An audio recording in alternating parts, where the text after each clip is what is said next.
Good morning and welcome into All Studio. Today I'm really excited because I'm going to introduce you to my new veil painting course. So I'm going to create this course for my Patreon. I'm going to put some clips up on YouTube so that my YouTube subscribers can get a taste of what's going on and go over to Patreon and get the full course. In this course, we're going to go through all the steps that are required for veil painting, starting today with stretching the paper. But you're also going to get videos on the beginning stages of veil painting, and I'm going to do an archetypal exercise, a very foundational exercise that will help you to learn how to create the light and depth in the veil painting. And we'll do some exercises in how to actually veil without getting streaks. And then after that, we'll get into the theme. So let's get started with stretching the paper.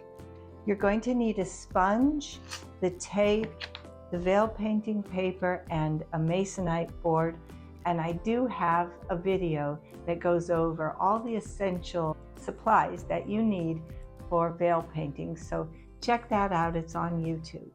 But this paper today is Fabriano 140-pound weight. Always use cold pressed paper so you have a tooth or a little bit of a bump.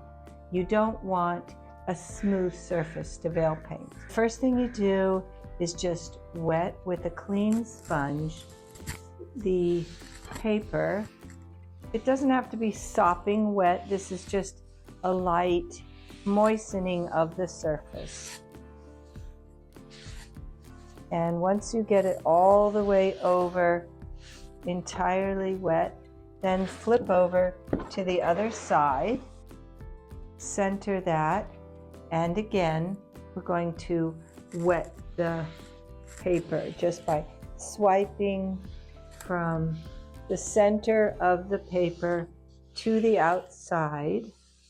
That way we know that we are getting the surface uniformly wet.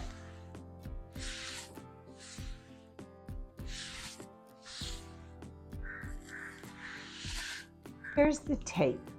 This is paper tape, and again, I've gone over this in my How to Stretch Veil Painting paper or watercolor paper, but just to reiterate, it has a shiny surface here and it has a matte surface. The shiny surface is the glue side, and that's what we want to put on. This comes in brown too, but I do like the white because I'm able to see exactly how the tape is going on the paper. And I'm just going to take the shiny side up, dip into the water, and allow the sponge to go right over the tape to make it tacky. And then lay it down on the veil painting paper so that approximately half of the tape is covering the paper and half will be on the board. The one question that I often get is how much of the tape should cover the board and how much should cover the paper. And I recommend getting about a half an inch to an inch covering the paper, and then the rest can go onto the board. If it is too long, like you've created a piece of tape that is much longer than your board, that doesn't matter, just wrap it around the back. Now you're going to see how wet the sponge should be. So I dip it in and then I squeeze it out somewhat, but it's still really quite sopping. And then I'm going to lay my tape down on a surface and pull right through so that I get an even distribution of water. And then this is going to come over the paper. And from the inside of the tape to the out, I push it down. You see here I have a little extra, so I can just wrap that onto the side of the board. You need to do this for the sides too.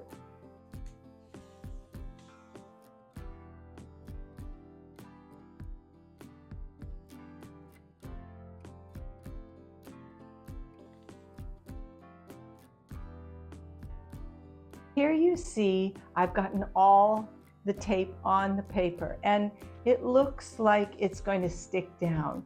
That is a real challenge for most people when they're first stretching veil painting or watercolor paper. They tend to have some places where they didn't get enough water on the tape, or some places maybe where they got too much water on the tape and the veil painting paper pops off the board. So what you need to do in that case is review that video that I have, how to restretch veil painting paper, and I talk about the solutions that you can do to get that tape to stick down. But basically what you see here is a somewhat rippled effect that's going to get very tight as the paper dries, and it's going to get really tight like a drum, and you'll know if yours is popping off. You can just push it down as it's drying here, and then when it's all dry, you should have a tight surface from which you'll be able to paint on. The goal of veil painting is to find expression in each color and to then allow the colors to expand and create forms that may suggest something to the painter and to the viewers, and you can bring that out then through a more representational painting. But at times, we just want to learn to create colors across the surface. What we're going to do is a color relationships veil painting where we will have yellow, red, and blue, each creating their own characteristic sort of forms, and then we'll develop those into more and more depth, and perhaps we'll find a theme that we can bring out together, such as a beautiful landscape or a seascape, something simple from nature. The steps, again, that you need to do your veil painting stretching. Number one, get your materials together, your paper, your masonite board, your paper tape, and a sponge and water.